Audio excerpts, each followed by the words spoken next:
Michael and Gabriel, the 7-year-old twin sons of billionaire Richard Montgomery, were born completely blind. For 7 years, they lived in total darkness. The world's top ophthalmologists all said the same: impossible, they will never see. Before we continue, don't forget to subscribe to the channel, leave your like, and comment below which city you're watching us from. Richard had already spent $3 million on treatments.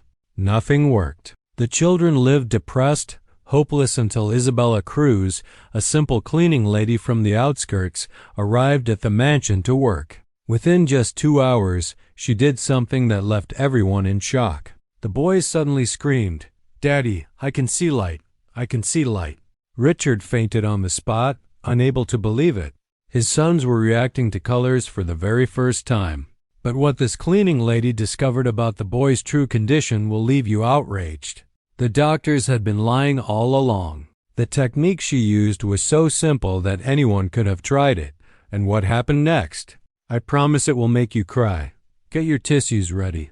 The silence that hung over the Montgomery mansion was deafening. Richard stood by the window of his luxurious office, staring at the perfectly manicured garden. Yet his eyes could no longer see the beauty of the blooming roses. For 7 years, ever since Michael and Gabriel were born, his life had turned into a desperate search for a miracle that seemed farther and farther away. The death of his wife, Maria, during the twins' birth, had left a void no amount of money could ever fill. But worse than losing his wife was watching his children trapped in a world of total darkness. The babies who were supposed to bring joy into the house had only confirmed the devastating diagnosis: complete congenital blindness. Richard shuffled through the papers on his mahogany desk, stacks of medical reports piling up like constant reminders of his helplessness. $3 million spent on specialized clinics, experimental treatments, surgeries in Europe, and consultations with the best ophthalmologists in the world. All of them reached the same cruel conclusion: impossible. A muffled sound of crying echoed from the upper floor. Michael and Gabriel spent their days locked away in their room, isolated from the world, showing no interest in toys or any kind of activity. The specialized nannies Richard hired never lasted long. They would arrive full of hope and innovative methods, but soon surrendered to the brutal reality of the situation. At 38, Richard looked as if he had aged 2 decades. His technology company kept prospering, but financial success had lost all meaning. What good were billions if he couldn't give his children the most basic gift a child deserves: the ability to see the world? The intercom rang, interrupting his dark thoughts. His secretary's voice echoed through the office. "Mr. Richard, a candidate for the maid position has arrived. Miss Isabella Cruz is here for the interview." Richard sighed heavily. Another employee to keep the house in order. At least this one wouldn't promise to heal his children, as some of the nannies had done. Rising from his leather armchair, he adjusted his navy blue suit jacket. Routine had to go on, even if his personal life was in ruins. As he descended the white marble staircase, the sound of the twins' persistent crying grew clearer. The noise cut through him like knives. How could any father get used to the suffering of his own children? How could he accept that 2 little boys were condemned to a lifetime of dependence and limitation? In the grand entrance hall, a young woman stood waiting, holding a simple folder with documents.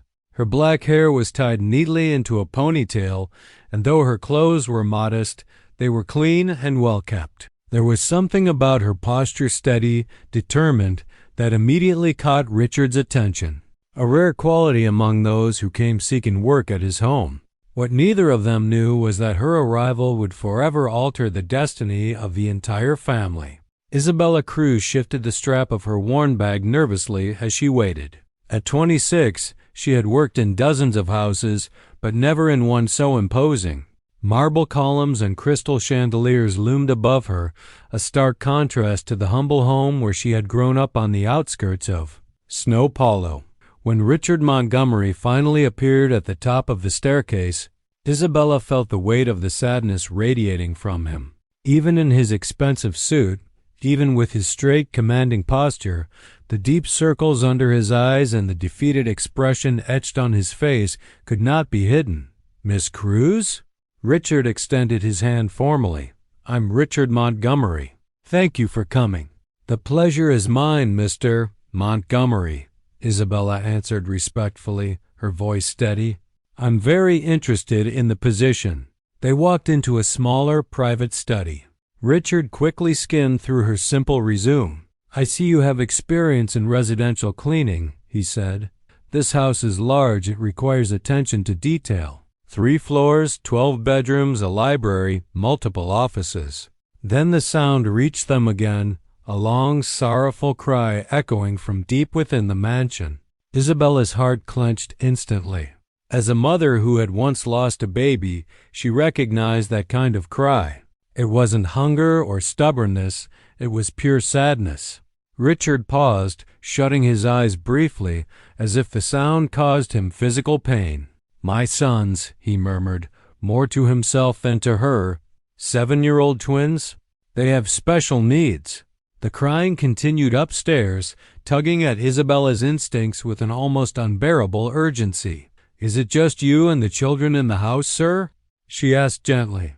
"Yes," he replied after a long silence. "Their mother, she died during childbirth." His voice cracked slightly, weighed down with years of unprocessed grief. "There is also a specialized nanny who cares for them during the day, but you won't need to worry about that. Your duties are strictly house cleaning." Isabella nodded, though her mind lingered on the desperate sound of those cries. "May I ask, are the boys healthy?" Richard hesitated, then lowered his voice. "They were born blind, total blindness. The best doctors in the world have examined them." He paused, almost whispering.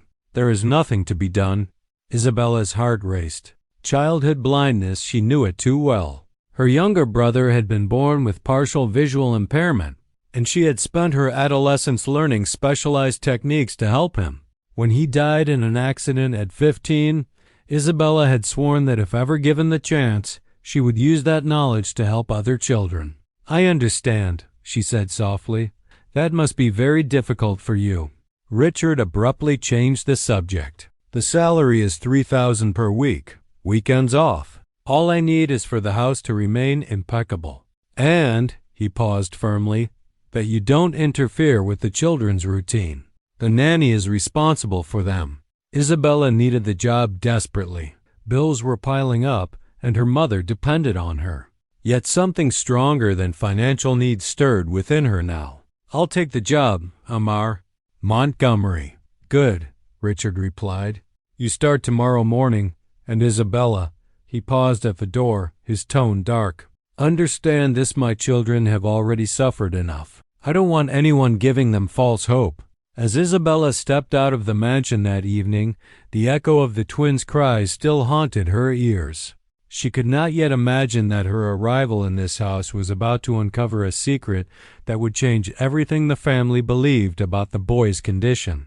Isabella arrived at the mansion at 6 in the morning, carrying her cleaning supplies in a simple bag, determined to do her job well. She was greeted at the back entrance by Mrs. Celia, the 60-year-old housekeeper who had worked for Richard for more than a decade. "You look too young to handle a house like this," Mrs. Celia remarked while leading her through the long corridors. "It's a lot of rooms, and the master is very demanding about cleanliness." "I'm used to hard work, Mrs. Celia. Don't worry," Isabella replied with quiet determination, studying every detail of the house's layout. As she was arranging her supplies in the storage closet, Richard descended the staircase, already dressed for work. Phone pressed to his ear as he discussed numbers and strategies with someone on the other end. He gave her a polite nod before heading straight into his office. Then it came again, the same sound as the day before, the crying. Only this time it was closer. Isabella's heart ached. She followed the sound quietly up to the 2nd floor. Through a door left slightly ajar, she saw 2 small boys sitting in oversized armchairs, Michael and Gabriel. They were identical, with light brown hair and angelic faces marked by profound sadness. Both rocked back and forth in repetitive motions that Isabella recognized instantly. Her brother used to do the same whenever he felt anxious or frustrated. On the other side of the room sat a uniformed nanny in her 50s, scrolling idly through her phone. "Stop crying," she muttered without even looking up. "You know that won't help anything." Isabella's chest tightened with indignation. These children didn't need indifference. They needed stimulation, attention, warmth. Forcing herself to step away, she returned to her duties, but she couldn't concentrate. Each muffled sob from upstairs pierced her heart deeper. Around 10 o'clock, Richard left for a business meeting. Moments later, the nanny headed down to the kitchen for a snack, leaving the boys alone in the living room. Isabella hesitated only a second. She knew she was disobeying orders, but her instincts overpowered her. Grabbing a small spray bottle from her supplies, she climbed the stairs and stepped quietly into the room. The boys immediately stopped crying, their heads lifting at the sound of a new presence. "Hello, little ones," Isabella said softly, her voice warm and melodic. "I'm Isabella. I'm here to make your house sparkle and smell nice." Michael tilted his head toward her voice. "Who are you? Where's Aunt Marcia?" "Aunt Marcia went for a snack. I'm just cleaning for you." She smiled gently. "Want to help me? I have something really fun here." Curiosity flickered in Gabriel's posture. "What is it?" Isabella squeezed the spray bottle several times, making a rhythmic PSHH, PSHH sound. The boys immediately broke into wide smiles, their first genuine smiles in months. The sound was new, refreshing, almost musical. She pressed it again in a playful pattern. "It's my magic wand," she whispered, "the one that makes windows turn crystal clear." Gabriel giggled and tried to imitate the sound, PSH, PSH. Michael laughed out loud, his joy echoing through the room like music. "I want to try too," he said. For the next 15 minutes, Isabella created simple sound games, tapping the spray bottle on a table in different rhythms, rubbing a sponge against glass to make funny noises, even inventing little melodies. The twins participated eagerly, laughing and trying to mimic her patterns. And then Isabella noticed something extraordinary. Whenever she made a sound on the right side of the room, Michael turned his head precisely in that direction. When she switched to the left, Gabriel followed without fail. They weren't just hearing, they were locating sounds with uncanny accuracy. At one point, both boys even stood up, following the sounds across the room. Their little hands stretched forward, their laughter ringing. That was when the nanny returned. She froze, eyes wide, watching the twins walking and laughing. "What is going on here?" Marcia demanded. "We're helping Aunt Isabella clean," Michael beamed. Isabella quickly returned to wiping down surfaces, pretending nothing had happened. But inside, her heart pounded. Something was terribly wrong with the doctor's diagnosis. These children were responding to the world in ways that made no sense for someone deemed completely blind. As she finished the upstairs cleaning, a thought solidified in her mind. She had to dig deeper. The truth about these boys was waiting to be uncovered. The next morning, Isabella arrived earlier than usual. She had spent the entire night researching childhood blindness, comparing symptoms and behaviors online. Something didn't add up in the twins' case, and she was determined to uncover the truth. Richard had already left for work, and the nanny, Marcia, had not yet arrived. It was the perfect moment. Isabella climbed the stairs quietly and found Michael and Gabriel still asleep in their beds. The room was adapted for visually impaired children, corners of furniture padded, no loose objects on the floor, everything arranged for safety. But one detail struck her immediately. The curtains were always shut tight, keeping the room in near total darkness. When the boys woke up, Isabella greeted them with her usual warmth. "Good morning, my little ones. Did you sleep well?" "Isabella, you came back?" Gabriel asked, his voice filled with joy. "Of course I did," she smiled. "I promised we'd play more, didn't I?" She walked over to the window. "How about I open the curtains just a little, let some fresh air in?"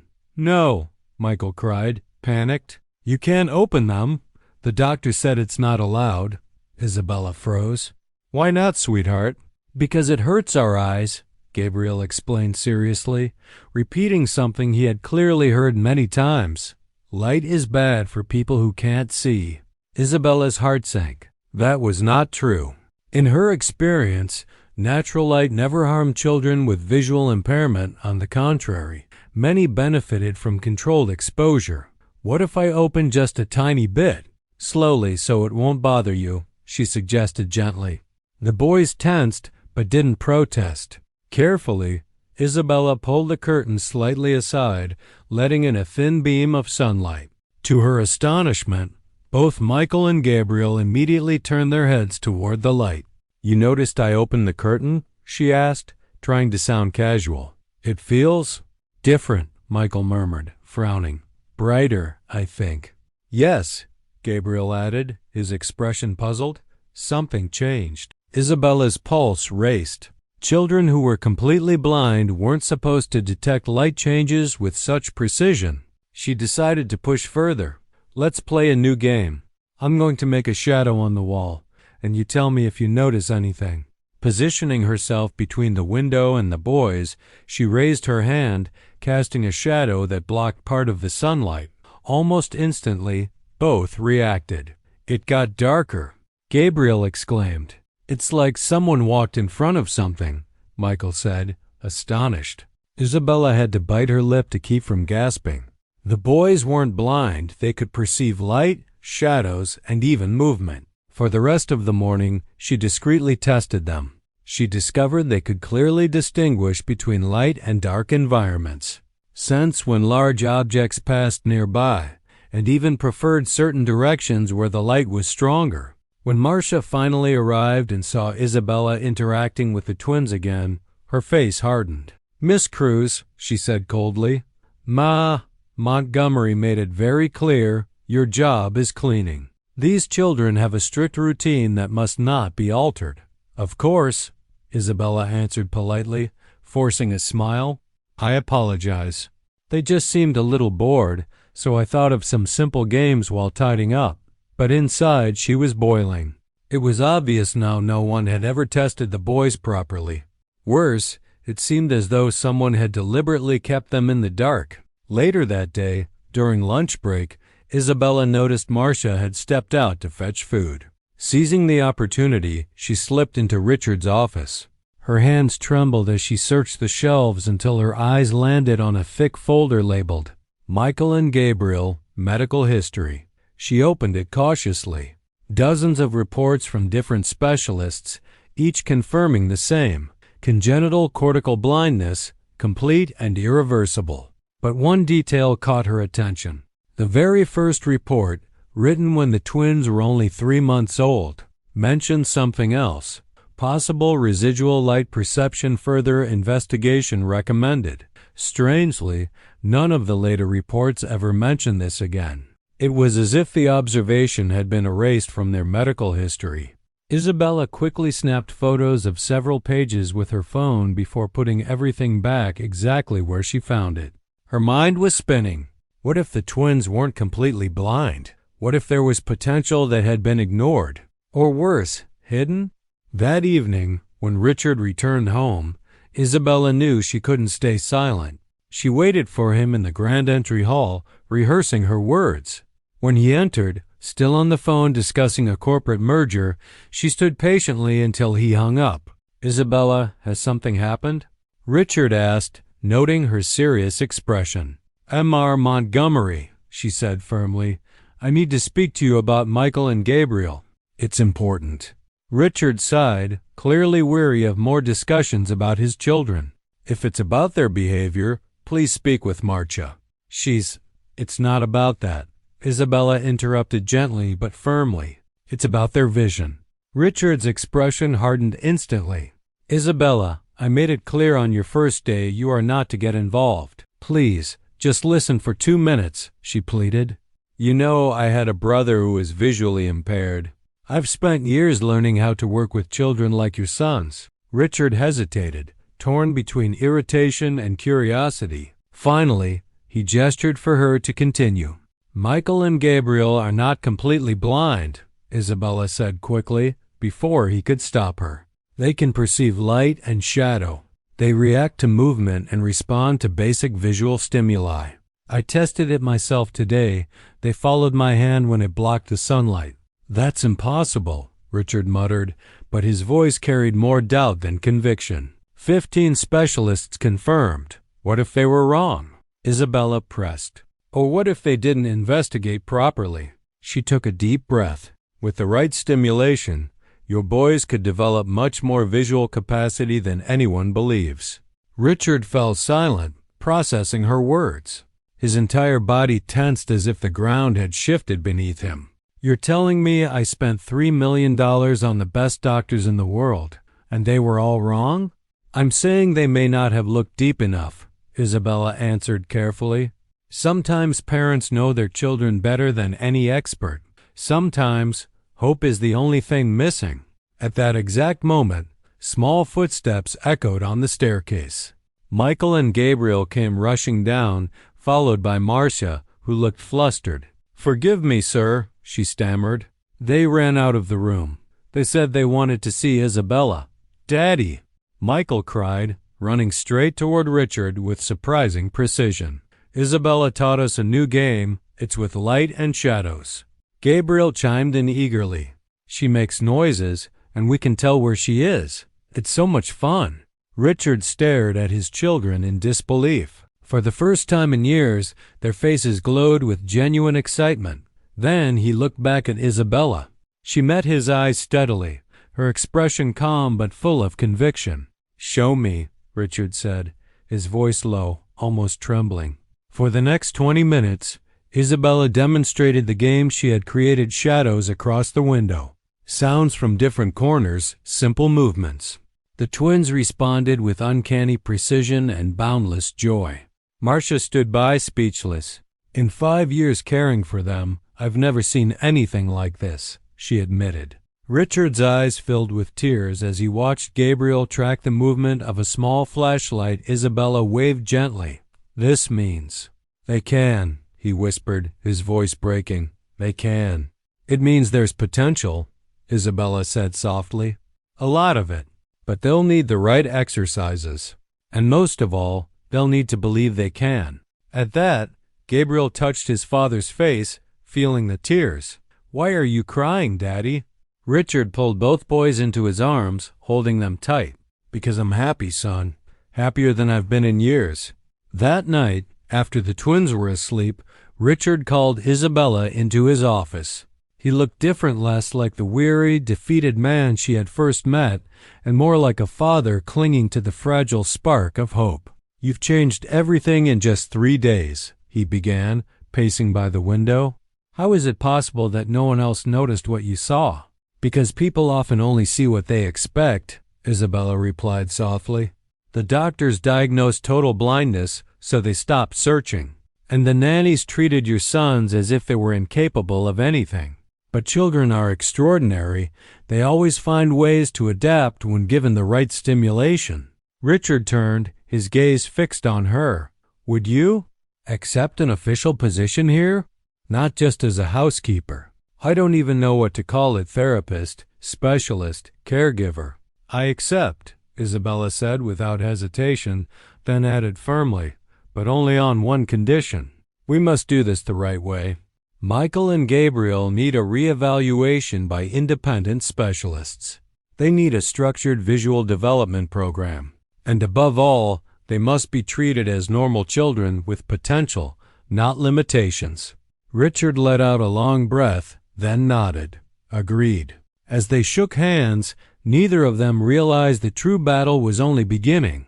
The truth about the boys' condition and the secrets buried in their medical past was far darker than either could imagine. 1 week later, the mansion's atmosphere had completely transformed. Where silence and sorrow once dominated, laughter now echoed through the hallways. Isabella had designed a structured set of sensory activities, stimulating not only the boys' vision but also their confidence and independence. That Thursday morning, she arrived with a small bag of special materials she had bought with her own money: colorful flashlights, textured objects, and adaptive toys for visually impaired children. Marcia had been dismissed days earlier. Isabella was now officially the twins' primary caregiver and developmental guide. "Good morning, my little scientists," Isabella said as she entered their room. "Today, we're going to experiment with colors." Michael and Gabriel jumped out of bed, radiant with excitement. In just a week, the change in them was astonishing. They walked with more confidence, smiled constantly, and asked endless questions about the world around them. Isabella had replaced the heavy curtains in their room with lighter ones, allowing natural sunlight to filter in gently. Today, she wanted to push things further using colored filters to see if the boys could distinguish different tones. She held a strong flashlight and slipped a red filter in front of it. "Now, tell me if you notice something different." Gabriel frowned, thinking carefully. "It feels warmer." Isabella's heart leapt. She switched to a blue filter. "And now?" "It feels cooler," Michael said almost immediately. They were associating colors with temperature sensations produced by different wavelengths of light, an extraordinary sign that their sensitivity went far beyond what doctors had claimed. Just then, the sound of voices rose from downstairs.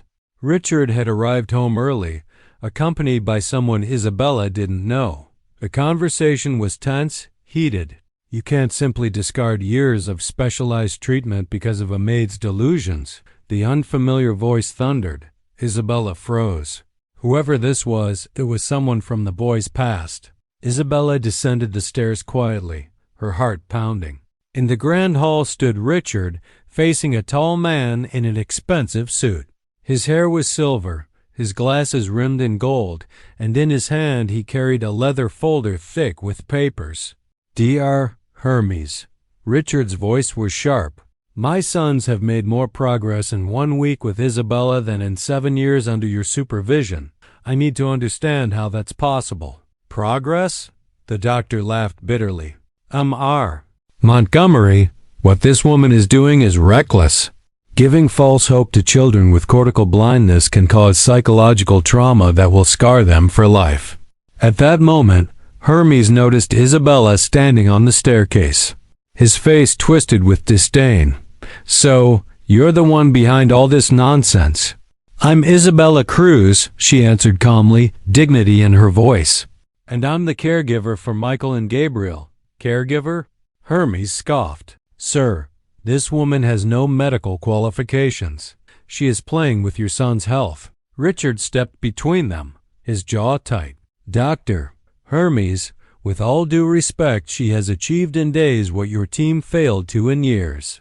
I want a second opinion." "Second opinion?" The doctor's face flushed. "I led a team of 15 international specialists.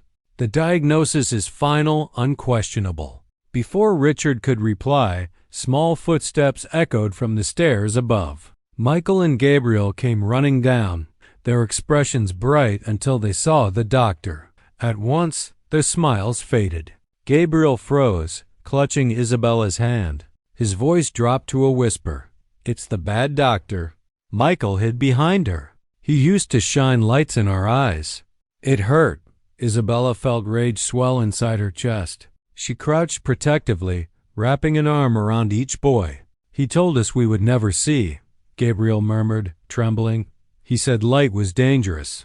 Hermes cleared his throat nervously. "Children have distorted memories. That's perfectly normal." "There's nothing normal about this," Richard snapped. His patience had run out. "You traumatized them. You convinced my sons they were incapable." "Mr. Montgomery, please be reasonable." Hermes tried to regain control. "Reasonable?" Isabella stepped forward, her voice steady, burning with conviction. "Reasonable would have been testing their vision properly. Reasonable would have been offering stimulation instead of confinement. Reasonable would have been giving them hope instead of despair." Hermes's jaw tightened. "When this little experiment fails and your children are devastated, don't say I didn't warn you." He snatched his folder, storming toward the door.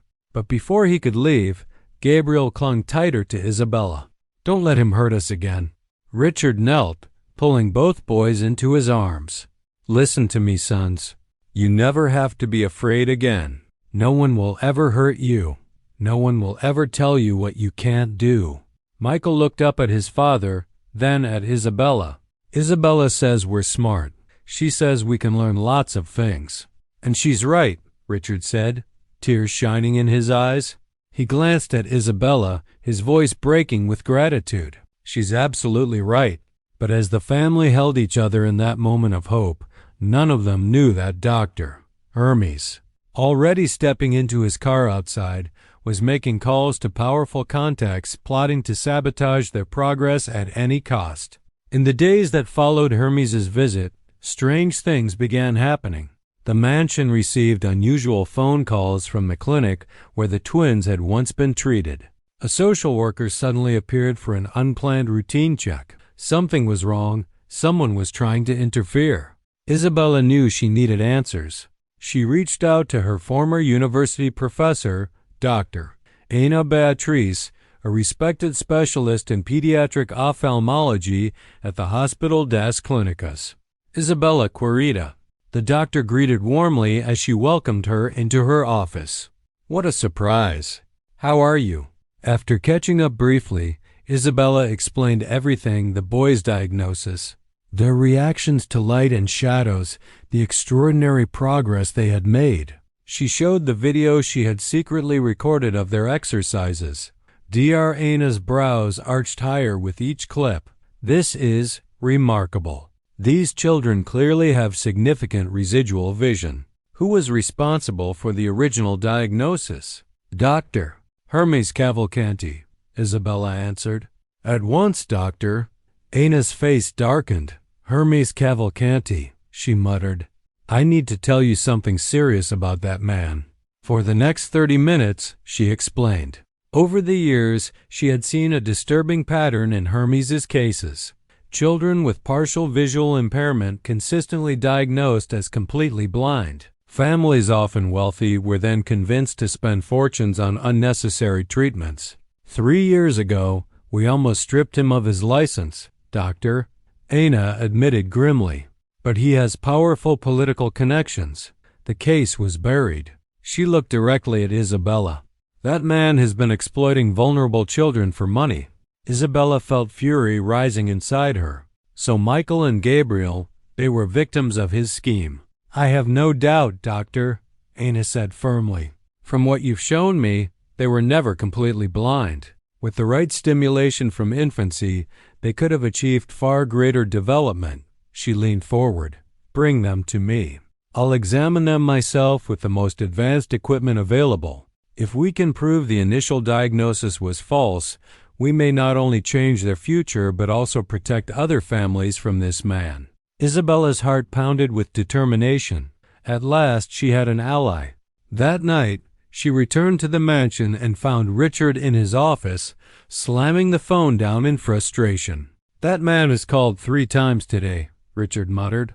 He's threatening to sue you for practicing medicine without a license. Mr. Montgomery, Isabella said steadily, I need to tell you what I discovered. For the next hour, she shared everything Dr. Ana had revealed: the buried cases, the false diagnoses, the families manipulated into spending fortunes.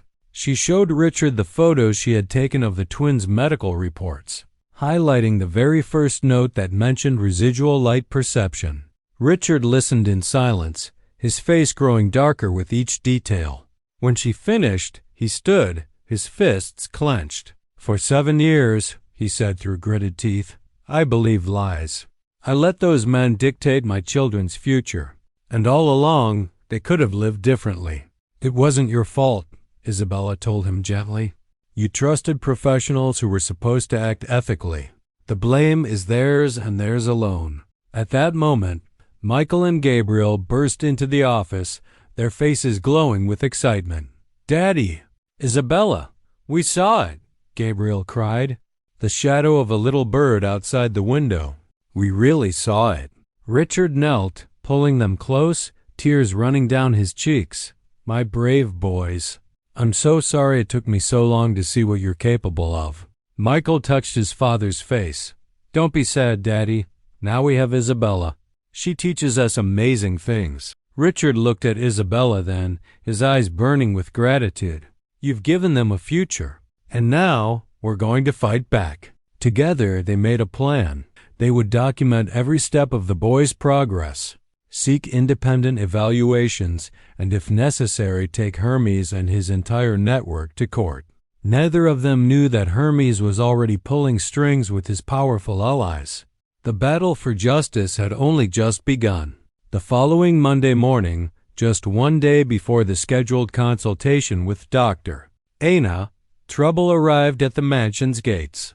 Two men presented themselves as inspectors from the Regional Medical Council. Stern, middle-aged, they carried clipboards and official badges.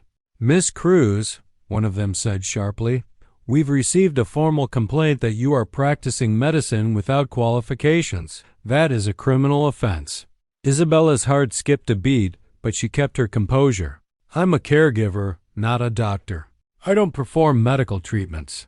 I only conduct educational and sensory activities with the children."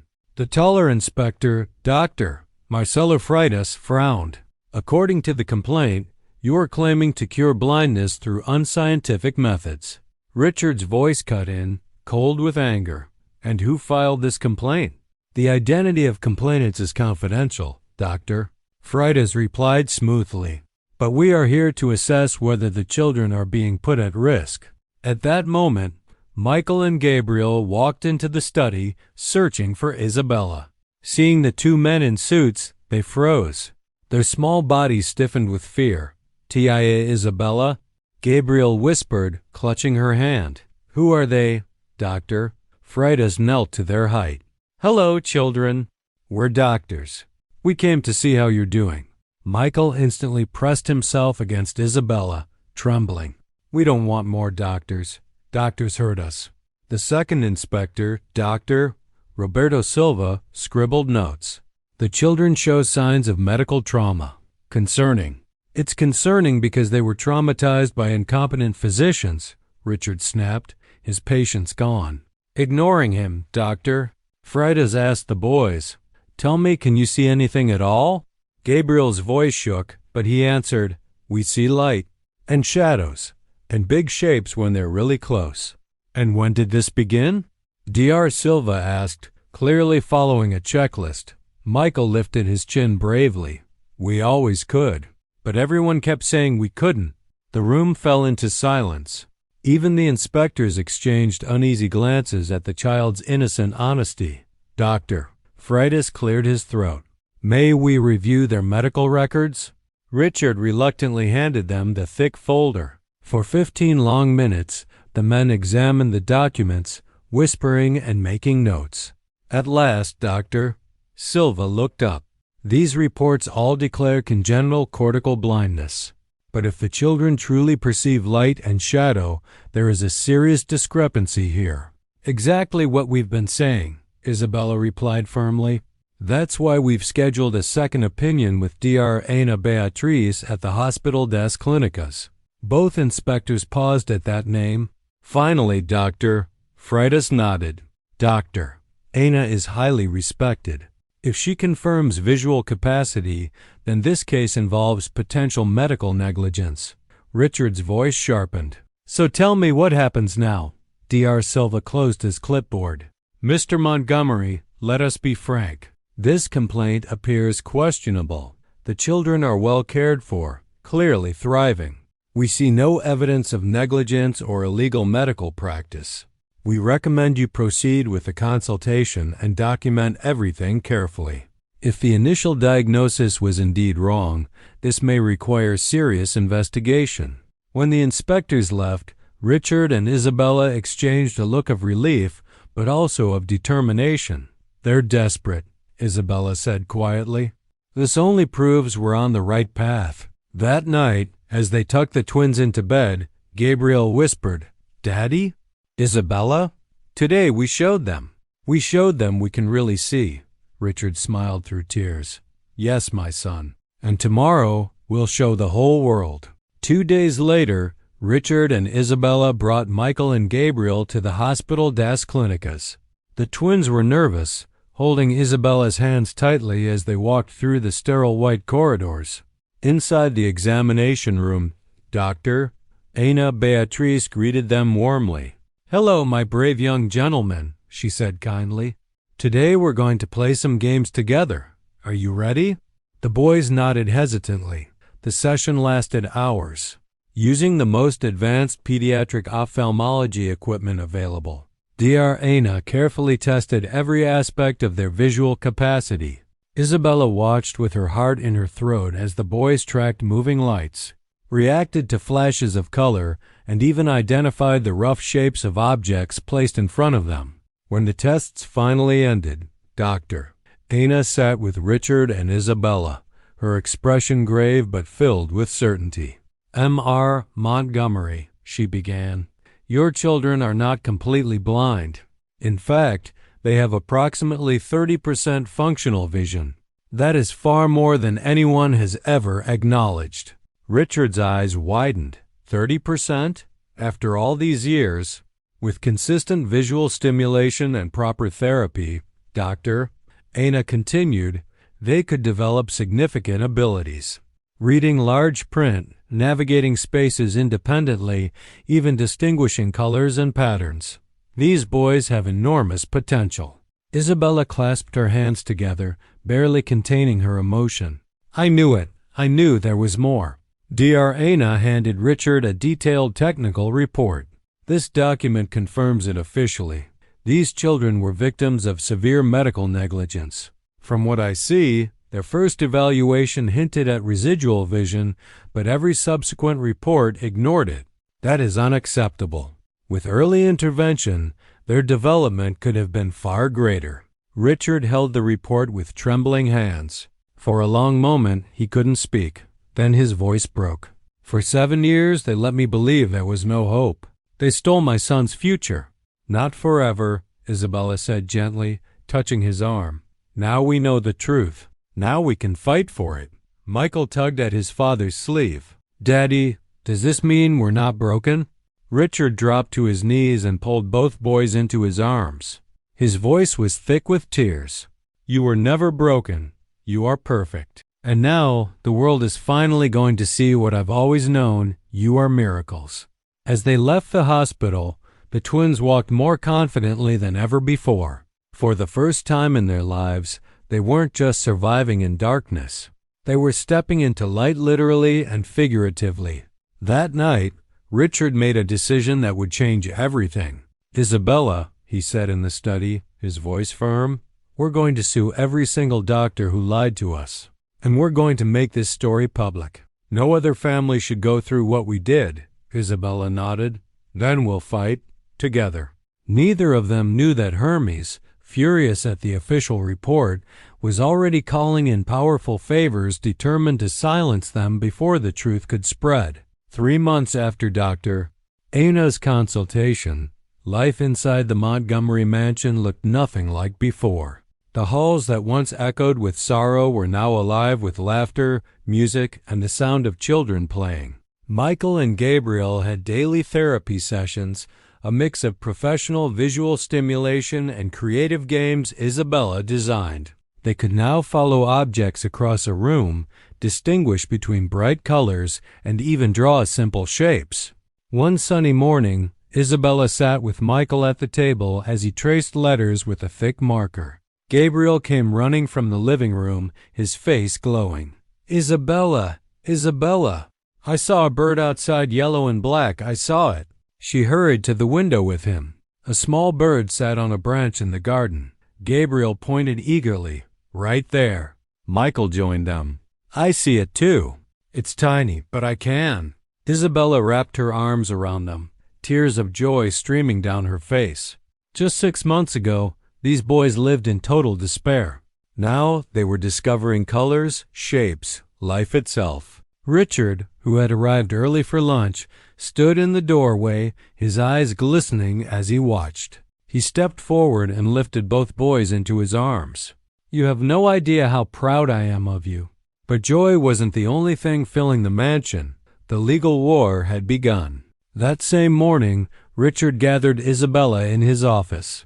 "The court has officially accepted our lawsuit against Hermes and his clinic, and there's more. 3 other families have joined us."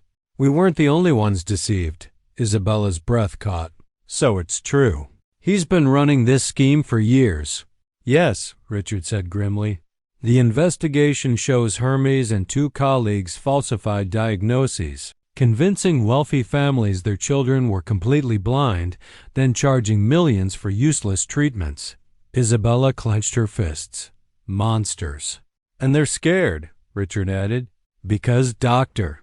Ana's case report about the twins was accepted for publication in Pediatric Ophthalmology International. Their story is already reaching doctors worldwide. That same week, Richard began receiving threatening phone calls. Anonymous letters arrived at the mansion, warning him to stop his crusade. Hermes was striking back, pulling every string he had. But Richard was no longer the broken father who had once drowned in despair. He was a man reborn, fueled by his son's laughter and the courage of the woman who had brought light into their world. One evening, after tucking the twins into bed, Richard turned to Isabella. His voice was quiet but resolute. You didn't just give my children hope. You gave me back my strength. Whatever happens, Isabella, we fight this together. She met his gaze, steady and unwavering. Together. Outside, storm clouds gathered over the city. The battle for justice was far from over. But inside the Montgomery mansion, for the first time in years, there was light strong enough to face the darkness. The courtroom was packed. Journalists filled the benches, cameras waiting to capture every word. For the first time, Richard Montgomery was not behind the walls of his empire. He was a father, standing in front of the world to defend his children. Hermes sat across the aisle, flanked by expensive lawyers. His confident smirk made Isabella's stomach twist. But Richard's expression was different, now calm, focused, unshakable. Witnesses were called.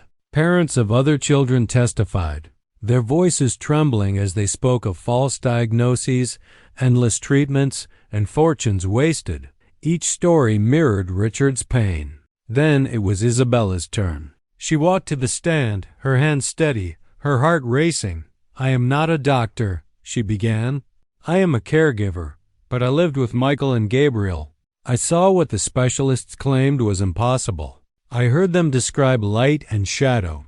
I watched them follow movements, and with the right stimulation, I watched them grow. She showed videos Michael tracing letters, Gabriel pointing at a bird, both laughing as they played with colored lights. Gasps echoed through the room. Hermes's lawyers objected, dismissing her as unqualified, but the evidence was undeniable. Finally, Dr. Ana Beatriz testified. Her expert opinion carried the weight of truth. These children were never completely blind. The diagnosis was negligent at best, deliberately falsified at worst. Hermes's mask cracked. His smirk faltered as whispers spread across the courtroom. By the time the session ended, it was clear the tide had turned. That night, back at the mansion, the boys celebrated with cake and songs. Richard watched as Isabella laughed with them, her eyes shining. For months she had carried them, fought for them, brought them from despair into light. When the children finally drifted to sleep, Richard asked Isabella to join him in the garden. Under the shade of a great tree, with fireflies glowing around them, he spoke. You've changed everything, Isabella. You didn't just give sight to my sons, you gave them back their childhood, and you gave me something too. Hope, joy, a reason to believe again. Her chest tightened. She had kept her feelings buried, always professional, always cautious. But tonight, hearing those words, her heart trembled. Richard, she whispered, I feel it too. I didn't want you to think I had other intentions, but he silenced her gently with a smile. Other intentions? Isabella, you saved my family. If you loved us, that would only make sense. For a moment, silence surrounded them. Then he reached for her hand and she didn't pull away. From the window above, Michael's small voice rang out, Daddy, are you and Isabella holding hands? Gabriel giggled behind him. Does that mean she's going to live with us forever? Richard and Isabella laughed softly, caught. Would you like that? Richard asked. Yes. The twins shouted in unison, and in that moment, under the stars, surrounded by the sound of children's laughter, Richard and Isabella realized something extraordinary. This wasn't just about justice anymore. It was about love born in the darkest places, strong enough to light the future. Months later, the Montgomery mansion was decorated for a celebration unlike any other. Streamers hung in the garden, balloons swayed in the breeze, and laughter filled the air. The court case had finally ended.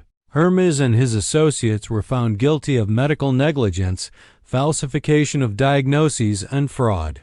They were stripped of their licenses, ordered to pay millions in compensation, and publicly disgraced.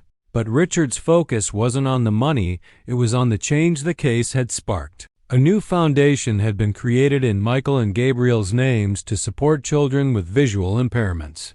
And, because of the trial, new medical protocols were established. Every diagnosis of childhood blindness would now require independent confirmation from at least 3 specialists.